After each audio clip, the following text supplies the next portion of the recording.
It is an immense honour for me to speak to you today for the first time since the Congolese people vested once again their trust in me, electing me for a second term as president of our nation.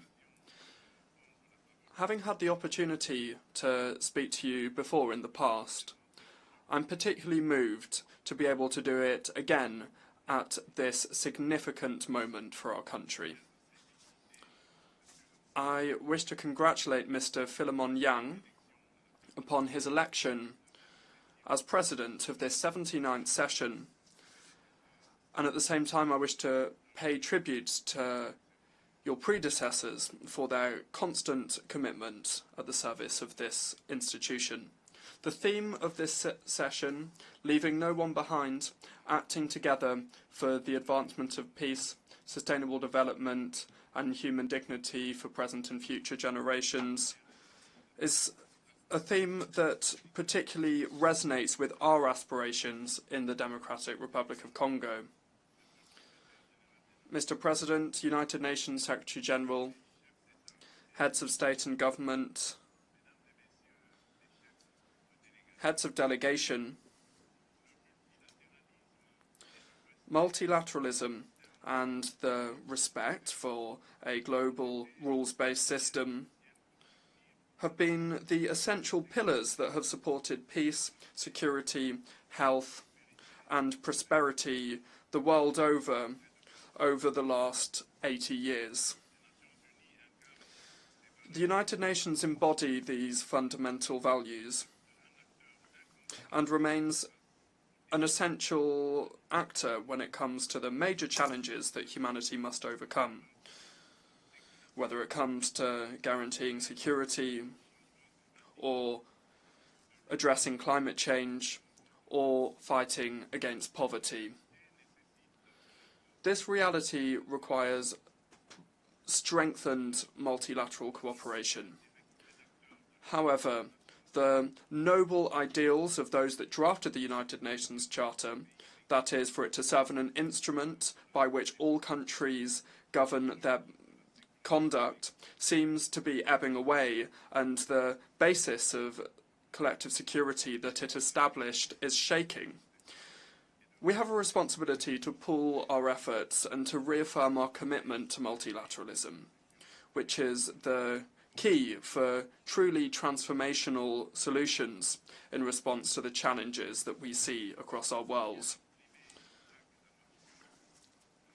As Dag Hammarskjöld, former United Nations Secretary General, whose sacrifice for peace in the Democratic Republic of Congo, which recalls how grave our mission is, so eloquently said, and I quote, "The goal of the UN is not to take us to heaven, but rather to prevent us from going to hell." At this critical juncture for multilateralism, multilateralism is of the utmost importance. It allows us to respond to common threats, to protect our planet, and to strengthen civil society and human rights. Indeed, we cannot ignore the alarming rise in saber rattling and the indecent resumption of practices of armed aggression and looting of natural resources which affect all continents. The Russia-Ukraine conflict that is ongoing and continues to affect the region is simply yet another manifestation among many others that threaten peace in the world. Yemen, Sudan, Syria, and the terrible tragedy unfolding on the Gaza Strip are part of the list of crises multilateralism needs to address. It is essential to act together to progress towards peace, sustainable development, and human dignity, thereby ensuring a better future for future generations. Let us not leave anybody by the wayside. This is the clear and relevant message that's inspired the theme selected to guide the work of this 79th session of this august assembly.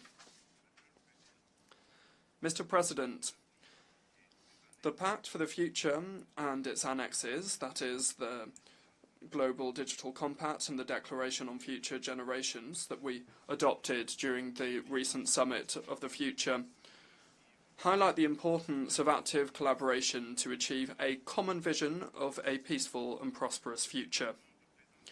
These documents represent an essential commitment to put an end to conflicts, to tackle extreme poverty and hunger, and to address challenges such as displacement of populations, illegal immigration, food insecurity, pandemics, and the risks associated with new technology. At the same time, the Global Digital Compact is an essential pillar, part of our quest for a prosperous future, and is at the heart of the fourth industrial revolution, where digital technologies have become essential. This digital transition is an unprecedented opportunity to achieve the Sustainable Development Goals by 2030, in particular for the least developed countries. It seeks to reduce the digital gap and to onboard unconnected populations with digital services with a high social impact. However, in order to address this major challenge inherent to the digital revolution, global reforms are required, involving a reassessment of the international financial architecture and involving adequate financing. For this reason, the Democratic Republic of Congo aspires to attract investment to develop connectivity in Africa and calls for cooperation from multilateral partners and telecommunications operators, with knowledge transfer being key. Indeed, support for the grid development process in our country is a promising solution to link the south and north of Africa, and also to link the Indian Ocean to the Atlantic. This includes the establishment of viable partnerships with the Grant UNGA hydroelectric project that seeks to respond to the growing energy demand of our country, which has been increased by the proliferation of connected devices. Furthermore, it's essential to strengthen traceability of strategic minerals, which are essential, and also technological equipment in order to ensure a responsible and sustainable exploitation of our resources. Furthermore, full participation and commitment from youth, both boys and girls, are essential to build a sustainable and inclusive society. This principle is the foundation of the Declaration on Future Generations and underscores our responsibility vis-à-vis future generations and how important it is to make decisions that enable them to flourish. For Africa, youth is a major asset for Africa's future prosperity. Investing in education, in particular in STEM subjects, that's science, technology, engineering and mathematics, and creating conducive environments for innovation are crucial. It is essential to deal with the disconnect between a fast-growing young population and the job market by providing the skills that they require to join the job market. Mr. President, the situation in the east of the Democratic Republic of the Congo is particularly concerning. The resurgence of the M23 terrorist group, supported by Rwanda, has caused an unprecedented humanitarian crisis with close to 7 million internally displaced persons. This aggression is a major violation of our national sovereignty. We call upon the international community to firmly condemn these actions and to impose targeted sanctions against Rwanda for its destabilising and damaging role. We demand an immediate and unconditional withdrawal of Rwandan troops from our territory. While recent diplomatic initiatives such as the Luanda talks may be encouraging, they should certainly not overshadow how urgent it is to engage in this essential action. The Democratic Republic of Congo is actively committed to entrenching lasting peace in the east of the country and to promote economic development and the well-being of the so long-suffering communities experiencing this armed conflict. Nevertheless, we are not closing any door to any opportunity that would bring peace while maintaining our sovereignty and our territorial integrity. In this regard, we are resolutely committed to implementing the roadmap adopted as part of the Luanda process, and I fully support that promotes high-level dialogue seeking to re-establish trust between the Democratic Republic of Congo and Rwanda, while minimizing the risk of the current security crisis descending into a regional conflict. Furthermore, my country remains open to any other initiative by our partners that would contribute to achieving this noble goal of peace. The Democratic Republic of Congo reaffirms our firm will to ensure lasting peace.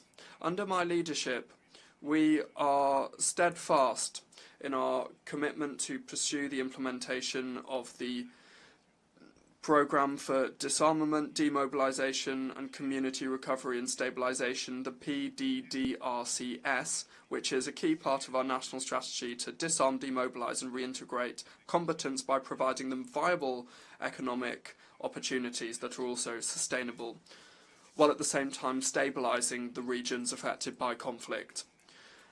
By ensuring a post-MONUSCO transition, we are also prioritising the repatriation of foreign combatants. The PDDRCS is a crucial tool for peace in the Democratic Republic of Congo, and I invite our partners and our friends to support it.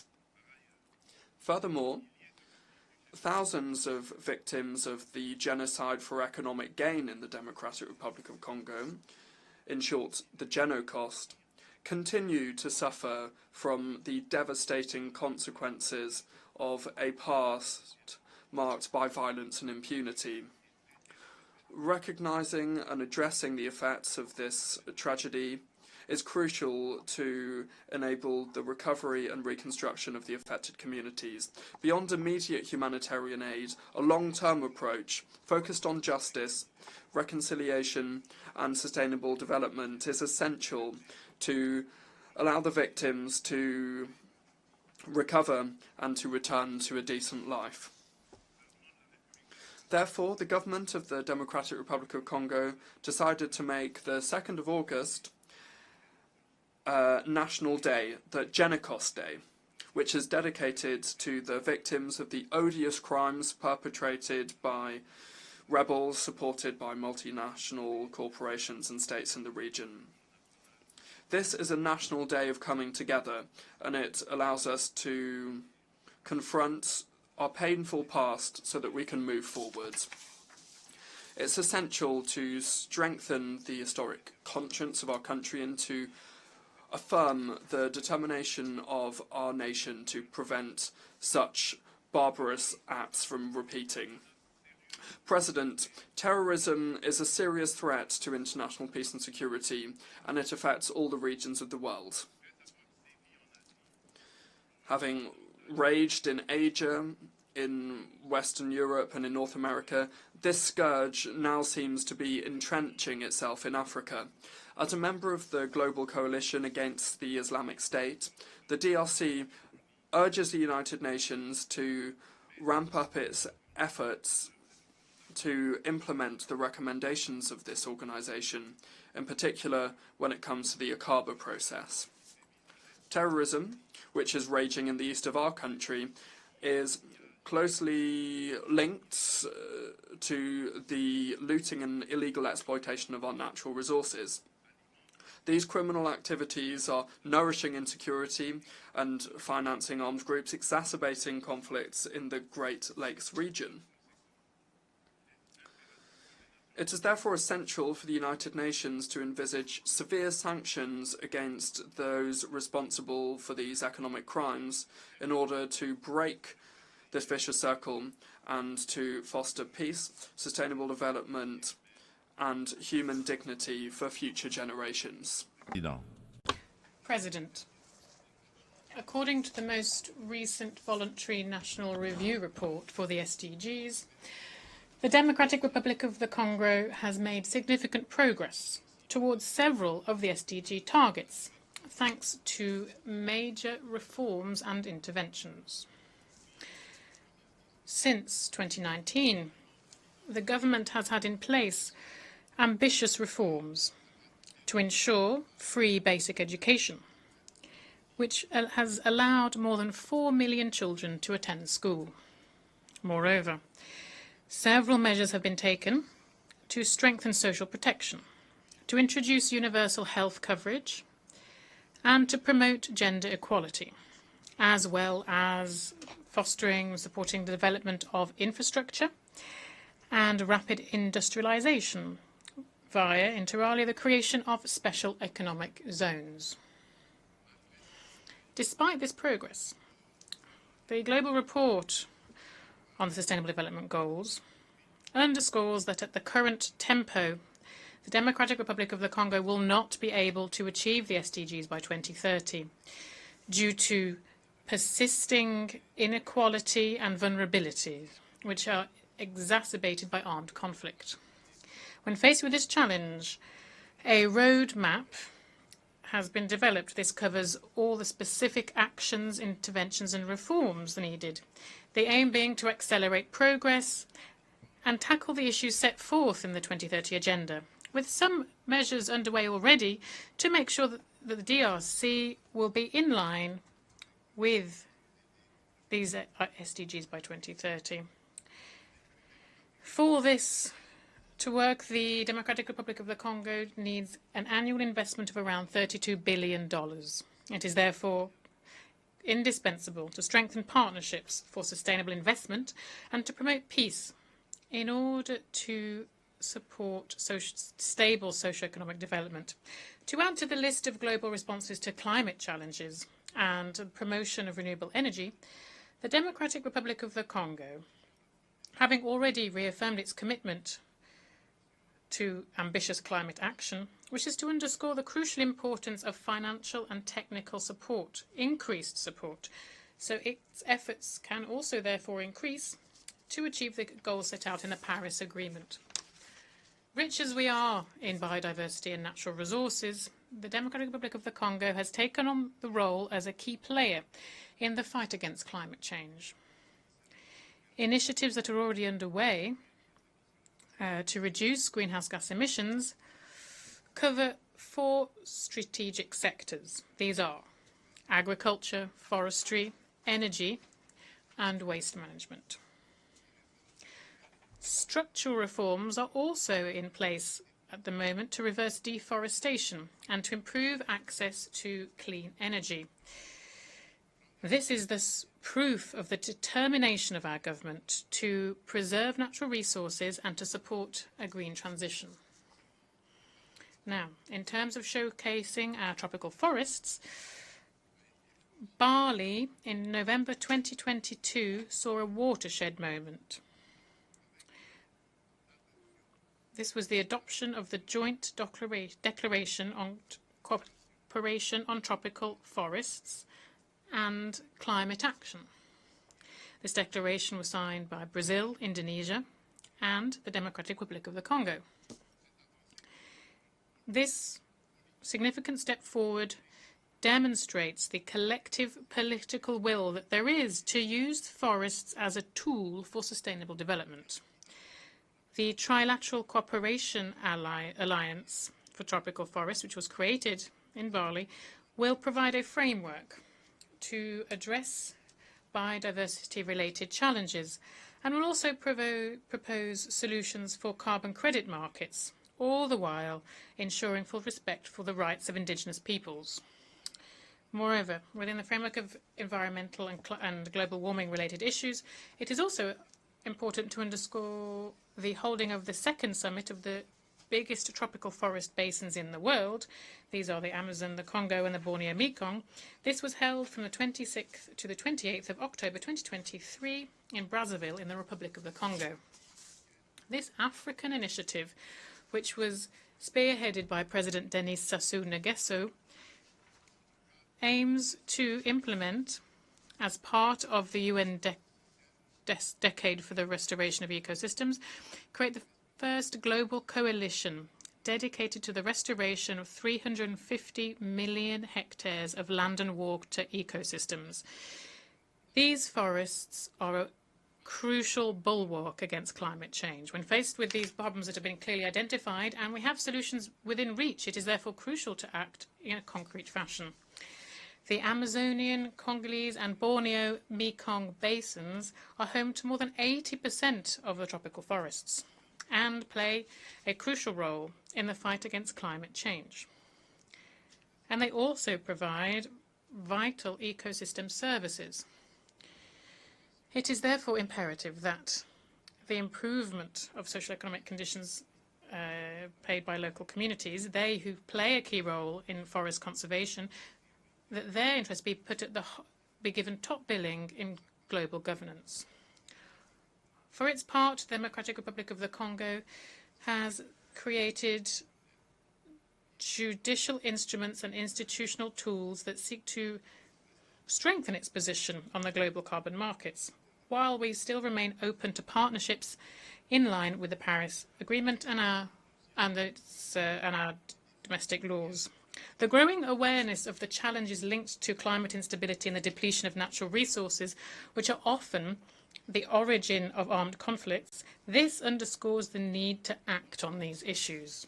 It is therefore crucial to recognise the link between climate change, environmental degradation, and security in order to foster proactive action to mitigate these risks through sustainable practices. In this connection, we would call on the Security Council to create international mechanisms that include questions of climate security in their discussions. President, faced with a major energy challenge, the world indeed is facing a major energy challenge. Systems that are based on fossil fuels are responsible for significant greenhouse gas emissions, and thus they exacerbate climate change. Without resolute efforts to promote renewable energy, we risk facing even more grave crises. For example, extreme weather, conflicts linked to natural resources, and we are seeing some of this already. The Democratic Republic of the Congo has abundant resources, including essential ores and minerals such as cobalt, lithium, nickel, and graphite, to name but a few. These could facilitate a sustainable energy transition.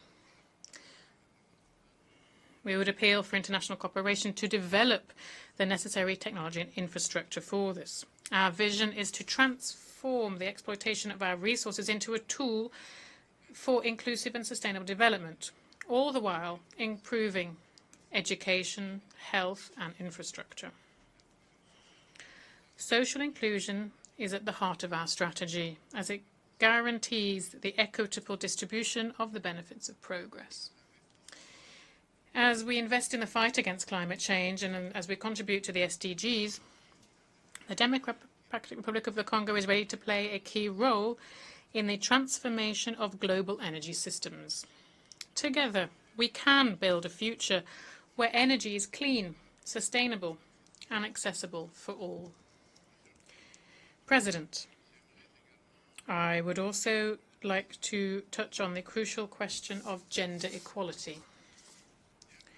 Although equal participation of men and women in political life is something that is internationally recognized, in practice there is still a chasm between legal equality and the reality in how power is held. Women's concerns deserve to be integrated in the major decisions that affect our society. In the Democratic Republic of the Congo, we are determined to change mentalities, to overcome the social barriers that are hampering women from prospering.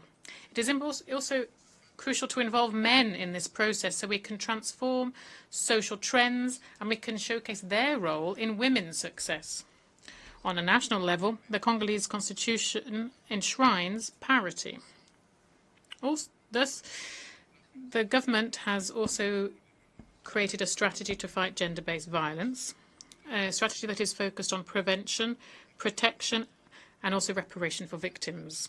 This strategy is reflected in our National Fund for Reparation of Victims of Conflict-Related Sexual Violence and Crimes Against Peace and Security, which goes by FONAREV.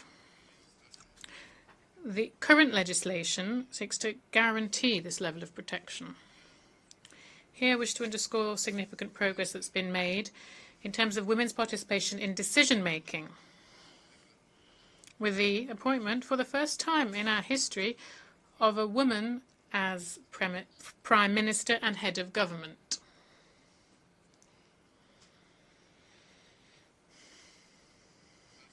We're also seeing increased presence of women in governmental bodies, as well as in the judicial system and the parliament, as illustrated by the appointment of women as the first President of the Council of State and the head of the Central Bank of the Congo, President of the United Nations General Assembly, United Nations Secretary General, heads of state and government, heads of delegation. Ladies and gentlemen, as we leverage this momentum, it is crucial that the international community, under the aegis of the United Nations, continue to support the processes underway and reinvent themselves when faced with the challenges of the current world. To retain the trust of the international community, the United Nations must prove how it is able to adapt to contemporary changes and overcome these in an effective and responsible way. It is crucial to breathe new life into multilateralism through targeted reforms of the United Nations Charter on key issues such as the Security Council, the veto, Chapter 7, and the use of force. Nevertheless, that won't be enough. Coordination and cooperation between the different institutions and agencies of the United Nations must also be improved. Numerous global issues are often dealt with redundantly in different fora, sometimes taking contradictory angles, while other problems remain completely sidelined. And each international bureaucracy seeks to justify its own existence. In this connection, while we commend the support of the United States, I would reiterate with strength on behalf of all African countries the request for 2 permanent seats at the Security Council for African countries.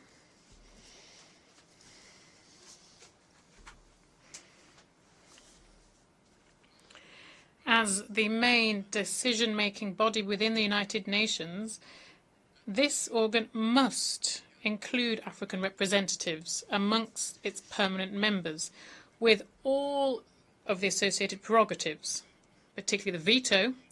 This is to guarantee fair geographic representation.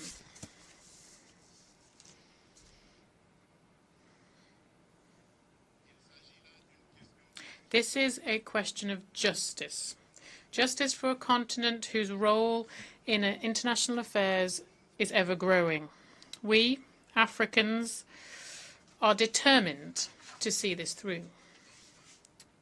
Finally, I wish to conclude by recalling that following more than 3 decades of absence from the Security Council, the Democratic Republic of the Congo is once again submitting its candidacy, supported by the African Union and by the Southern African Development Community, SADC, for the post of an elected member for the 2026-2027 period. This will be during the elections which will be held in New York in June 2025. The Democratic Republic of the Congo has already filled this function between 1982 and 1983, and 1990 and 1991. And during these two periods, we worked to promote peace, security and stability in Africa and around the world. Once elected, the Democratic Republic of the Congo plans on playing a proactive role within the Security Council and participate in the revitalization of the UN Charter and contributing to, in a constructive way, to the debates and actions related to this. My country, therefore, requests the support of all member states as we come up to these elections. At a time when multilateralism is being so sorely tested, the Democratic Republic of the Congo reaffirms its tireless commitment to the international community. And it is ready to shoulder with honour and responsibility the mission to forge a future where peace and cooperation prevail over conflict and division. Nelson Mandela said, and I quote, "None of us acting alone can achieve success." End of quote. Thus, we are reaching out to each and every one of you, long-standing partners and new allies alike, to together write this new crucial chapter of our collective history. Together, let's make our world a place where every nation, big or small, can prosper in dignity and security. Thank you very much.